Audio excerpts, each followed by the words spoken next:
Olá pessoal, boa tarde para todos vocês. Vamos começar a nossa live sobre manchas pós-jato de plasma e eletrocautério. Vou colocar aqui manchas pós-jato de plasma. Nossa live aos sábados. Como evitar? Eu fiz algumas enquetes nos meus grupos, fiz enquetes aqui no Instagram, fiz enquetes no Telegram sobre este horário do sábado, manchas pós-jato de plasma, como evitar. E muitas pessoas comentaram que este era um bom horário, muitas pessoas disseram que era um bom horário para poder participar em dia de semana. Dia de semana está um pouco complicado as lives, então vamos ver aqui se esses horários de fim de semana é bom para todos, para que nós possamos fazer lives mais intensas e lives com casos clínicos, como é o objetivo da nossa live de hoje. Hoje eu vou falar sobre manchas pós-jato de plasma, vou falar sobre algumas maneiras de evitar essas manchas, porque é sempre importante ressaltar que evitar é melhor do que ter que tratar. Primeiro nós vamos falar aqui sobre como evitar, e aí mais ao final da live eu cito também alguns exemplos de tratamento para as manchas. Mas antes de entender como é feito o tratamento, nós temos que entender o porquê que essas manchas aparecem. Então hoje nós vamos entender o porquê que essas manchas aparecem. Boa tarde, Tereza, boa tarde, tudo bem? Eu vejo que muitas pessoas têm medo de trabalhar com jato de plasma porque não dominam o pós-procedimento e não entendem a questão do aparecimento de manchas. A mancha, tanto hiperpigmentação quanto hipopigmentação, são realidades no jato de plasma, isso é inegável. É possível que aconteça a hiperpigmentação, nem sempre por erro profissional, nem sempre por erro. Eu vou explicar aqui a respeito disso hoje, o que pode fazer com que apareça a mancha na pele dos nossos pacientes. Mas, de maneira geral, é o maior medo de quem trabalha ou até mesmo não trabalha com o jato de plasma ou com o eletrocautério. Muitas pessoas mandam mensagem para mim, e isso acontece com uma frequência muito grande, de pessoas falando que tem equipamento, que não usa, que tem medo de utilizar os equipamentos porque é muito agressivo, tem medo de usar os equipamentos porque tem medo da hiperpigmentação, que quer vender o equipamento. Várias pessoas me procuram dizendo que querem vender equipamento. E hoje eu vou falar para vocês a respeito desses quesitos aqui que são extremamente importantes. Vai compartilhando essa live aí para que nós possamos ter mais pessoas ao vivo conosco. Para você que já está aí, compartilha essa live pelo direct, compartilha essa live aí pelo Instagram, compartilha essa live pelo Telegram, pelo WhatsApp, pelo Facebook. Vai compartilhando aí a live para que nós possamos ter mais pessoas conosco. E essa semana eu recebi muitos casos de intercorrência e hoje eu vou mostrar um caso de intercorrência, vou analisar o caso de intercorrência aqui ao vivo com vocês, fazendo algumas observações e citando os motivos pelo qual essa intercorrência pode ter acontecido. O jato de plasma feito na região do umbigo para poder tratar uma hiperpigmentação e acabou dando errado. Uma profissional me procurou, pediu ajuda, eu ajudei ela e ela me autorizou a utilizar as imagens dela aqui na live. Por isso que eu vou utilizar. Se não tivesse sido autorizado, eu não utilizaria. Mas como ela autorizou a utilização, eu vou mostrar para vocês algumas imagens aqui também. Maria já fez uma pergunta. Maria perguntou: pele morena tem mais disposição de manchas? Sim, frente a qualquer coisa. A pele morena ela é fisiologicamente mais propensa a hiperpigmentar. Vamos lá então. Primeira coisa que nós temos que analisar quando nós falamos de manchas pós-jato de plasma, a grande maioria das manchas que aparecem são devido a erros de avaliação. Das 4 intercorrências que eu recebi essa semana, praticamente todas tinham erros na avaliação, mas 3 delas o erro foi 100% de avaliação. Não era indicado fazer jato de plasma, foi feito e naturalmente deu errado, porque afinal de contas ele não era para ter sido feito. Então, saber avaliar é extremamente importante. Tem muitas pessoas que já atuam na área da estética, que já estão na área da estética, já estão na área da harmonização orofacial e acham que já sabem tudo sobre avaliação. Eu vejo muitas pessoas que dizem isso. Se, por exemplo, se alguém lançar um curso avaliação de pele, pouquíssimas pessoas vão querer fazer. Por quê? Porque as pessoas acham que não precisam. Mas a grande maioria das vezes das intercorrências que acontecem são por erro de avaliação. Saber identificar não apenas o fototipo de pele do paciente, porque muitas pessoas se prendem apenas nessa questão do fototipo. Fototipo é importante? Sim, fototipo é importante. É fundamental saber avaliar o fototipo do paciente, mas não é a única avaliação que nós fazemos. Tem muitas outras coisas que nós temos que fazer além da análise somente de fototipo. Tem vários outros temas que nós temos que tratar, que avaliar além de somente o fototipo. Nós temos que avaliar a idade fisiológica da pele do paciente, temos que avaliar se a pele está inflamada, se a pele não está inflamada, se a pele está estimulando oleosidade excessiva, se a pele está muito seca, se a pele está desidratada. Tudo isso nós temos que avaliar. Se a pele está desvitalizada, glicada, hiperkeratinizada, nós temos que avaliar para preparar a pele posteriormente, se necessário. Muitas pessoas hoje estão falando sobre preparo de pele. Preparo de pele com peeling, preparo de pele com microagulhamento, preparo de pele com fototerapia, preparo de pele com ozônio. Porém, não existe uma única ferramenta de preparo de pele. Existem várias maneiras de se preparar uma pele. E nós escolhemos a ferramenta ideal para poder fazer o preparo de acordo com a necessidade do paciente. Então, o primeiro passo é fazer uma boa avaliação. Depois que nós fizemos uma boa avaliação, nós vamos passar para o tratamento em si. Então, primeiro tem que saber avaliar. Depois nós vamos fazer o tratamento. Dentro do tratamento, nós temos que definir, vou fazer jato de plasma ou eletrocautério. O que eu tenho que escolher? A ponteira adequada. Nós temos que escolher a ponteira adequada para tratar a pele do paciente. Lembrando que cada tipo de ponteira vai atender a um tipo de paciente diferente. Então nós temos que escolher a ponteira adequada. Nós vamos adequar a potência do equipamento. Lembrar aí que a potência e a dosimetria de utilização, ela não é a mesma para todos os pacientes. Cada paciente vai utilizar uma dosimetria individualizada e é extremamente importante ressaltar isso. É extremamente importante no momento da aplicação saber selecionar esta dosimetria adequada, saber estabelecer ali o padrão individual do paciente. Lembrando que em um mesmo paciente, às vezes você precisa variar na potência. Talvez em uma pálpebra você faça com uma dosimetria, na outra pálpebra você faz com outra dosimetria. Então tem que saber avaliar os parâmetros técnicos também, os parâmetros de aplicação. Depois que eu defini a maneira que eu irei trabalhar, eu vou realizar a técnica propriamente dito. E aí na realização da técnica, nós temos duas técnicas básicas de aplicação. Técnica pontual, também chamada de pontilhado, e a técnica de arraste. A técnica de arraste, ela agride mais. Ela tem maior probabilidades de hiperpigmentar ou hipopigmentar. A técnica pontual, ela é mais leve. A técnica de pontilhado, ela é mais tranquila. Mas isso não quer dizer que ela não tem risco. Ela também tem riscos, ela só é mais tranquila. Mas ela também tem riscos que vão ser influenciados de acordo com a escolha da ponteira, a escolha da potência no equipamento, a escolha da dosimetria no equipamento.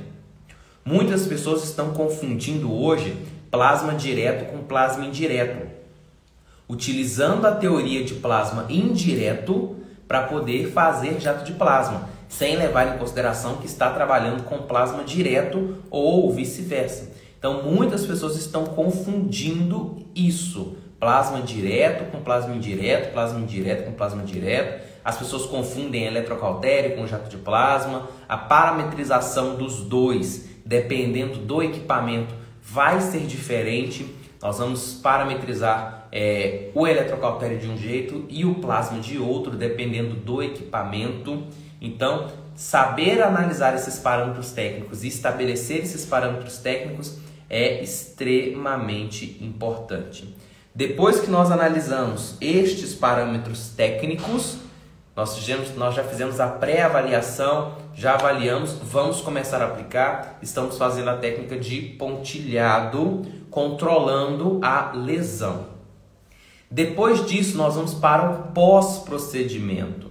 Não adianta avaliar da maneira adequada, não adianta preparar da maneira adequada, não adianta executar o tratamento bem se não for feito um gerenciamento no pós-procedimento.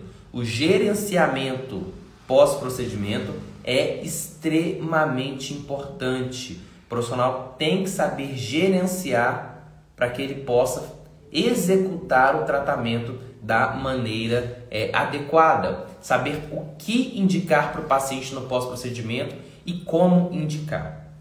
De todas as intercorrências que eu recebi essa semana, a maioria das pessoas que eu perguntei, eu sempre perguntei, o que você está utilizando no pós? Eu estou utilizando o produto da linha X. Estou usando o produto da linha X. E eu pergunto, o que tem nesse produto que você está utilizando? A pessoa fala, não sei. É um produto que tem fatores de crescimento. Ok, mas quais fatores de crescimento tem neste produto? Não sei. O produto tem vitamina C. Legal. Qual concentração de vitamina C? Tem ácido hialurônico. Ótimo. Qual concentração de ácido hialurônico? Então, nós temos que avaliar estes quesitos para que nós possamos aplicar da maneira adequada e gerenciar o pós-tratamento da maneira adequada. Sem gerenciamento no pós, não existe resultado satisfatório. Tem que gerenciar no pós-procedimento. Eu vou mostrar para vocês aqui algumas imagens de uma intercorrência, de uma hipopigmentação, mas antes nós vamos analisar o caso. Eu vou desativar um pouquinho os comentários. Quem quiser mandar perguntas, pode mandar aí neste balãozinho que tem um ponto de interrogação. Não esqueça de compartilhar essa live para que nós possamos ter mais pessoas ao vivo aqui conosco. Então compartilhe aí a live para poder aumentar o nosso público. E definir se esse dia, esse horário realmente vai ser bom para que nós possamos fazer as nossas lives. Então eu estou compartilhando aqui, compartilhe o seu aí também.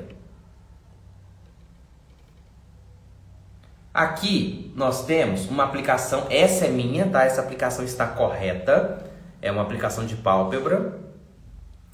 Esse é o aspecto inicial, que fica no tecido após a aplicação. Então esse é o aspecto inicial e o paciente vai evoluir dessa maneira.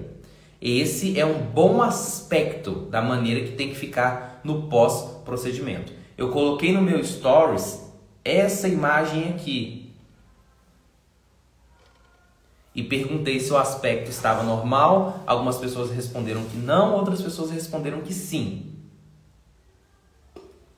Para quem faz jato de plasma, para quem faz eletrocautério, nós temos que saber avaliar a aparência do tecido. Nós temos que saber avaliar como o tecido está no pós-procedimento, para identificar se vai acontecer uma hiperpigmentação, se não vai, se há necessidade de entrar com algum recurso antes da mancha aparecer. A maioria das pessoas só pensam em tratar depois que a mancha já apareceu e essa não é a conduta mais adequada. Claro que dá para poder tratar a mancha, mas o ideal é evitar o aparecimento dela. No meu canal do YouTube, só essa semana, umas 4 ou 5 pessoas comentaram no mesmo vídeo que fizeram um procedimento com outros profissionais. Umas pessoas já têm 9 meses, 6 meses, mais de 1 ano. Tinha uma outra que tinha 2 meses, que fizeram procedimentos e o profissional falou, vamos esperar, não vamos fazer nada. E tá ali esperando para ver se a mancha vai clarear sozinho, e essa não é a conduta adequada. Então eu vou explicar para vocês o que aconteceu aqui, como evitar isso e como se posicionar caso isso aconteça. Aqui para vocês verem como ficou depois a intercorrência, hipocromia pós-inflamatória. Aqui eu estou mostrando o umbigo, mas poderia ter acontecido na pálpebra, poderia ter acontecido em qualquer lugar. Mas antes eu vou mostrar para vocês o caso clínico. O que aconteceu, qual que era a disfunção, qual que era o problema do paciente. O paciente chegou no consultório dessa maneira, com esse umbigo hiperpigmentado. Já tinha feito outro procedimento, hiperpigmentou, e aí o paciente buscou a despigmentação. O que o paciente queria era despigmentar este umbigo. Ainda não tinha sido feito o jato de plasma. O que o paciente queria era despigmentar este umbigo aqui.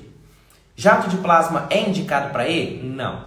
Então, a falha, como eu disse, começou na avaliação. Por isso que saber avaliar é importante. Esta hiperpigmentação não é indicada para ser tratada com jato de plasma, não é indicada para ser tratada com eletrocautério.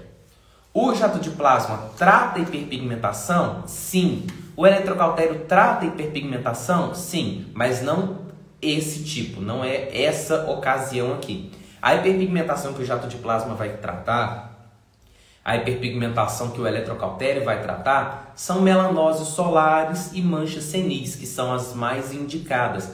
Melanoses solares e manchas senis, principalmente as manchas senis. Por quê? São manchas que surgiram na pele devido a um efeito cumulativo de exposição à radiação solar, um processo inflamatório localizado que gerou uma hiperpigmentação, que gerou um escurecimento. Porém, no caso de mancha senil, foi um processo inflamatório de anos, né, que foi se acumulando, por isso que é chamado de senil, veio se acumulando ao longo de anos. A hiperpigmentação se instalou no tecido, a hiperpigmentação apareceu naquele tecido, mas além de ser uma hiperpigmentação superficial, não veio proveniente de uma inflamação intensa aguda, é algo cumulativo, não é uma inflamação intensa de algo agudo, como essa daqui, por exemplo. Essa hiperpigmentação pós-inflamatória é proveniente de um tratamento estético, então é uma hiperpigmentação que veio de uma inflamação aguda extremamente intensa. Assim como é o caso, por exemplo, de hiperpigmentação pós-inflamatória de acne. Também não o jato de plasma e o eletrocautério não é o melhor recurso. Pode dar certo? Pode, mas as chances de darem errado são muito grandes. Assim como, se eu fizesse o jato de plasma aqui, poderia ter dado certo? Se eu tivesse feito o eletrocautério aqui, poderia ter dado certo? Poderia, mas não é a melhor proposta, não é o melhor recurso. Eu poderia ter entrado aqui com peelings despigmentantes, eu poderia ter entrado aqui com despigmentantes tópicos, eu poderia ter entrado aqui com peeling de diamante, eu poderia ter entrado aqui até mesmo com microagulhamento para microinfusão de princípios ativos. Mas o jato de plasma e o eletrocautério não são boas condutas para esse tipo de hiperpigmentação. Então o problema já começou da avaliação.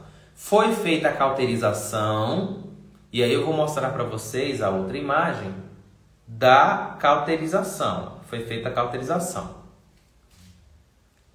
Esse aspecto é totalmente inadequado. Então, para quem respondeu lá nos meus stories que não é um aspecto normal, acertou. Realmente não é um aspecto normal. Esse tecido, essa foto, já mostra claramente que vai haver uma hiperpigmentação ou uma hipopigmentação pós-procedimento. Por quê? Notem que as casquinhas estão secas, totalmente ressecadas, e elas estão se desprendendo sem uniformidade. Então, o cosmético que foi utilizado neste pós-procedimento não foi adequado. Por quê? Porque ele gerou ressecamento. Notem que a casquinha está muito ressecada. Não era para ela ficar assim. Porque quando nós fazemos a cauterização, nós vamos lesionar a superfície da pele, criar uma casquinha, né? Criar uma casquinha que é um reparo tecidual que o próprio tecido faz. Criar essa casquinha, e essa casquinha tem que ficar ali. Por quanto tempo? Por quanto tempo a pele quiser que ela fique. Por quê? Se a casquinha está aqui, é porque o tecido de baixo ainda não está recuperado. Quando o tecido de baixo se renovar e chegar até aqui em cima, ele vai empurrar essa casquinha, ela vai soltar e ele vai estar pronto. Então essa casquinha só solta por esse motivo. Células aqui da lâmina basal vão se proliferar, empurrar essa casquinha, ela vai sair e o tecido vai estar íntegro, o tecido vai estar saudável, sucesso no procedimento. Aqui o que nós estamos vendo é uma casquinha saindo antes da hora.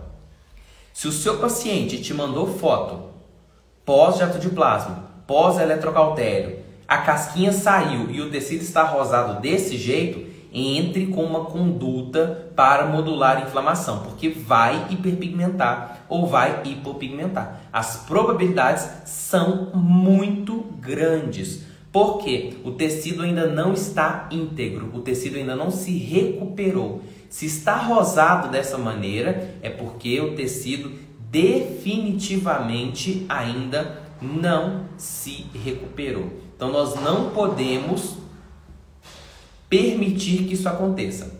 Como evitar isso? Hidratando da maneira adequada, não deixando o paciente remover a casquinha, porque as pessoas tendem a cutucar, as pessoas tendem a querer tirar a casquinha. Não pode, ainda mais que é numa região de abdômen, né, umbigo. O paciente vai tomar banho, esfrega o local, o mesmo sabonete que ele passou no corpo inteiro, ele passa em cima desse local. Isso é totalmente inadequado. Então essa casquinha não pode sair antes da hora. Nós temos que utilizar hidratantes para manter essa casquinha aí no local enquanto o tecido não estiver se recuperado. Nós não podemos utilizar hidratantes com uma base, vamos dizer assim, uma base que vai deixar o local muito úmido. Não podemos, tem que ser um hidratante com toque bem seco, não pode deixar o local muito úmido. Por quê? Se eu deixar o local muito úmido, as casquinhas vão sair antes da hora. Então também não posso fazer isso, não posso deixar o local ficar muito úmido, mas eu também não posso deixar o local ficar muito seco. Então vejam que a escolha do produto adequado é o ideal. Por isso que muitas pessoas utilizam a Cicaplast. A Cicaplast, ela não é o melhor recurso para ser utilizado no pós-procedimento, mas é um recurso que dá muito certo. É um excelente recurso, não é o melhor, mas é um excelente recurso. Por quê? Tem um custo acessível, hidrata bem, tem depantenol na composição, hidrata bem, não deixa ressecar desse jeito, mas também não deixa o local muito úmido. Muitas pessoas perguntam se pode aplicar Bepantol, Bepantris, e o melhor é que não aplique. Por quê? Porque vai deixar o local muito úmido. Da mesma maneira que não pode ficar comprando qualquer produto, manipulando qualquer produto e aplicar aqui, porque senão pode deixar o local muito ressecado. Então, neste momento aqui, já poderia entrar com uma conduta para poder evitar uma intercorrência ou pelo menos minimizar essa intercorrência.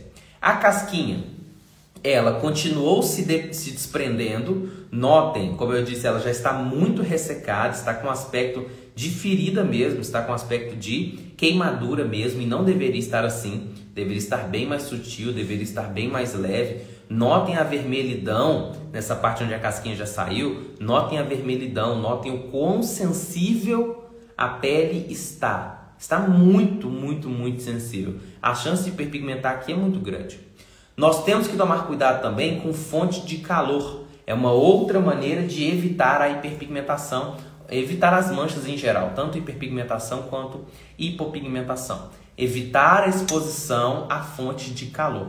O paciente está com uma lesão dessa, não dá para ele ficar tomando banho quente, lavando o corpo com água muito quente. Por quê? Porque vai favorecer, vai piorar o processo inflamatório.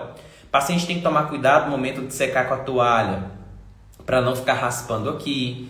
Não utilizar calça de cintura alta que vai ficar raspando aqui. Aí vai imaginando isso para outras áreas. O paciente também não poderia lavar o rosto, o paciente também não poderia ficar esfregando. O paciente teria que tomar cuidado, por exemplo, ao dormir, para dormir de uma posição que ele não fique virando muito o rosto no travesseiro, porque também ia tirar a casquinha antes da hora. Então tem que orientar o paciente quanto aos cuidados com fontes de calor e fontes de contaminação, porque essa lesão da maneira que está existe a chance de se contaminar. E caso haja uma contaminação, aí o problema fica bem mais pesado, fica bem mais difícil de tratar.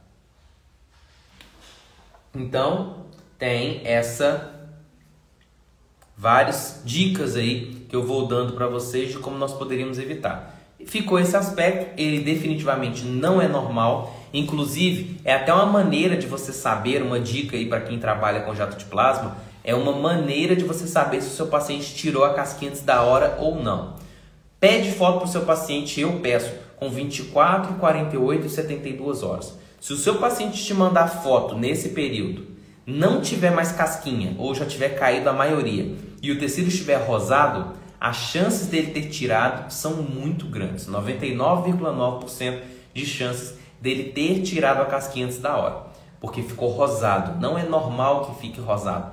Numa pálpebra, por exemplo, pode ficar um pontinho ou outro mais rosado. Aí pode ficar um pontinho ou outro, não todo o tecido rosado. Aqui notem que não está um pontinho ou outro rosado, todo o tecido está rosado.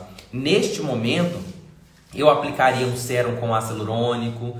Se eu tivesse um sérum, tem sérums aí com vitamina C, aquaporina e ácido hialurônico. Aplicaria aqui também. Silício seria uma excelente conduta aqui. Lembrando que a vitamina C é estabilizada, se possível não encapsulada. Não é a vitamina C que se utiliza na intradermoterapia, tá? Então, vitamina C, ácido hialurônico, aquaporina, silício, outros oligoelementos, fototerapia aqui, por exemplo, luz vermelha, eu utilizaria aqui. Eu não utilizaria luz azul aqui, eu utilizaria luz vermelha. Apesar de que a luz azul é hidratante, eu não utilizaria ela aqui pela energia que ela tem, mas a luz vermelha seria uma excelente opção. Dermocosméticos ozonizados, óleo de girassol, creme reparador ozonizado seria uma excelente opção. Paciente, claro, fazer a ingestão de muita água para tentar reidratar esse local e evitar uma intercorrência. Mas como não foi tomada essa conduta, evoluiu para uma intercorrência, e aí esse é o aspecto que está hoje. Note que era uma mancha escura, ó, vou mostrar aqui, mostra que era percebam, né? Que era essa mancha escura, e agora é essa mancha aí, com hipopigmentação. Por que está com esse aspecto de hipopigmentação? Porque a casquinha saiu antes da hora, a aplicação foi inadequada, dá para ver que tem alguns pontinhos de arraste na outra imagem que eu mostrei. Então esse aqui é uma intercorrência extremamente difícil de ser tratada. Por quê? A hiperpigmentação pós-inflamatória, ela ainda é mais tranquila. É claro que nós não queremos que uma intercorrência aconteça, mas se acontecer uma hiperpigmentação pós-inflamatória, é uma conduta, uma hiperpigmentação. Nós temos muitas condutas terapêuticas para tratar a hiperpigmentação. Peeling químico, peeling de diamante, despigmentantes tópicos, fototerapia, tem várias condutas para tratar manchas escuras. Porém, hipocromia tem pouquíssimas condutas de tratamento. E todas que tem não são tão eficazes assim. Tem várias opções que as pessoas indicam, por exemplo, quelina, pigmerize, sérums com produtos pigmentantes, princípios ativos pigmentantes, mas nada é 100% de certeza que vai dar efetividade. Então é realmente um tratamento de tentativa e erro. Eu orientei uma profissional para que ela possa se posicionar frente a essa intercorrência, mas é uma intercorrência muito difícil, muito difícil. Por exemplo, o VEGF, fator de crescimento endotelial vascular, talvez ele ajude aqui, talvez ele ajude. Tem pessoas que utilizam microagulhamento, eu não utilizaria microagulhamento. Eu acho interessante a ideia do VEGF, que é o fator de crescimento endotelial vascular. LED ou laser vermelho de baixa intensidade vai ajudar muito aqui, muito, sem dúvidas, é um dos melhores recursos. Eletroterapias também podem ajudar muito.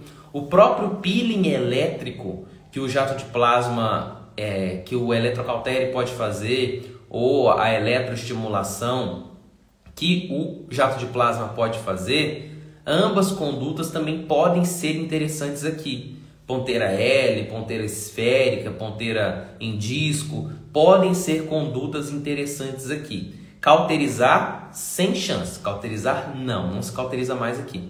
Mas fazer a estimulação, por exemplo, com a ponteira L, né, fazer um esfregaço, fazer um peeling elétrico, gerando atrito nessa região, talvez possa fazer com que o tecido se recupere. Porque nós vamos fazer a estimulação, vai ficar vermelho local, nós estaremos levando sangue, nutrientes, gerando um processo inflamatório controlado, e isso pode ativar novamente as vias de pigmentação. Pode acontecer, não é certeza de que irá acontecer. O microagulhamento, como eu disse, para mim não é uma boa conduta no tratamento de manchas brancas. Se fosse uma mancha escura, talvez ele poderia até entrar. Mas numa mancha escura, eu utilizaria como primeira conduta um peeling químico com despigmentantes tópicos. Não entraria com o microagulhamento a princípio, né? Não seria minha primeira escolha. Agora aqui eu acho interessante a eletroestimulação associado com esse fator que eu citei, VEGF, que pode ser uma possibilidade antes de entrar com pigmerise ou antes de entrar com quelina. Muitas pessoas já entram com esses, tanto pigmerise quanto quelina, já de primeira, né? Assim que a intercorrência apareceu, já entra com eles. E eu estava conversando outro dia com a Laís, farmacêutica da Debone, e ela estava me mostrando e me explicando a quantidade de intercorrências que as pessoas têm utilizando a quelina. Porque ela não é um produto 100% seguro e ela pode trazer efeitos rebotes muito severos. A pessoa utiliza a quelina para poder tratar uma mancha branca e acaba ficando com uma mancha muito escura naquele local. Também é algo que pode acontecer, tem muitos casos. Ela me mostrou, essa farmacêutica que eu citei, ela me mostrou vários casos de pessoas que mandaram para ela explicando o que tinha acontecido, e aí depois fica muito difícil. Se aqui já teve uma hiperpigmentação, como é o caso, né, como eu estou mostrando aqui, se já tinha hiperpigmentação, quer dizer que o local já passou por uma agressividade muito grande. Ele já passou por essa agressividade, quer dizer que já estava sensível. Aí fez uma agressão maior ainda, gerou as hipocromias. E aí depois o profissional ainda vai entrar com condutas mais agressivas, como foi o próprio jato de plasma. Então não é o ideal. Não é o ideal, não é a melhor conduta a se escolher. Por isso que tomem muito cuidado com a utilização de quelina, tomem muito cuidado com a utilização de pigmerise. Não estou dizendo que não pode utilizar. Quem quiser e for apto para poder utilizar, que utilize. Mas para mim não é a minha primeira conduta de escolha, não é a minha primeira escolha. Eu faria isso que eu citei: peeling elétrico, fototerapia. Lembrando que a fototerapia ela pode ser feita até mesmo todos os dias, dependendo da ocasião. Uma ocasião como essa, por exemplo, nós poderíamos fazer a aplicação de laser vermelho ou de LED vermelho até todos os dias para poder conseguir recuperar este tecido. Além dessa intercorrência, eu tenho várias outras, eu vou mostrando para vocês ao longo das nossas próximas lives todas as intercorrências. Mas essa semana, como eu citei, coincidentemente foi recorde. Se eu somar o Instagram, o WhatsApp e o YouTube, provavelmente eu recebi mais de 10 intercorrências só essa semana, contando de segunda-feira até hoje, sábado. Somando todas as redes sociais, eu devo ter recebido pelo menos umas 10. A Paula Ângela comentou: professor, faz uma live depois sobre microagulhamento em estrias. Paula, na terça-feira, se eu não me engano, às 7 horas da manhã, ainda vai ser divulgado, ainda não foi divulgado. Na terça-feira, eu vou fazer uma live sobre estrias com a Biometil. Vou fazer uma live sobre estrias com a Biometil. Você pode assistir, vai ser transmitida pelo meu perfil, compartilhado com o perfil da Biometil. Essa live é deles, depois provavelmente vai ficar lá no perfil, ou eles vão disponibilizar ela de alguma maneira, vai ser na terça-feira às 7 horas. E depois, uma outra oportunidade, nós podemos falar aqui também de microagulhamento para estrias e talvez até trazer uma prática, né? Eu vejo que muitas pessoas têm dificuldade com prática. Eu estava pensando em começar a trazer lives com demonstrações práticas também. Temos aqui uma pergunta. Doutora Cíntia Lourenço perguntou: quanto tempo de laser? Doutora Cíntia, não sei se você já me conhece, tá? Não reconheço pelo nome, não sei se você já me conhece. A pergunta ideal não é quanto tempo de exposição, e sim qual a dose de aplicação, qual a dose em joules de aplicação, tá? Vou lhe explicar o porquê. Os equipamentos, eles têm potências diferentes. Então, se eu te falar o tempo, eu vou estar te passando um protocolo errado. Eu vou estar te ensinando errado se eu te responder o tempo. Eu tenho que te falar a dose. Por quê? Eu tenho equipamento de laser vermelho e tenho equipamento de LED vermelho. Os meus equipamentos têm 100 mW de potência óptica. Então, no meu equipamento, são 60 segundos. A aplicação que eu faço de 6 joules são 60 segundos. Se eu falar para você utilizar 60 segundos, né, 1 minuto, e o seu equipamento tiver 500 mW de potência, você provavelmente vai queimar a pele do seu paciente, entendeu? Com 60 segundos. Por isso que eu não posso te passar em tempo e sim em joule, tá? Por isso eu te falo aí de 3 a 6 joules. São boas doses terapêuticas para estimular em uma ocasião como essa que eu citei aqui. Pessoal, mais alguma pergunta?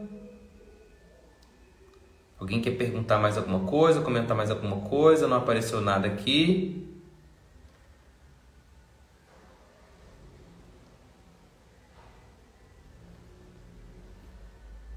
Vamos encerrar a live então, lembrando que depois ela vai lá para o nosso canal do YouTube, tá bom? Para que vocês possam rever aí este caso clínico. Em próximas lives eu mostro mais casos clínicos para vocês. E em breve nós vamos para as lives práticas também.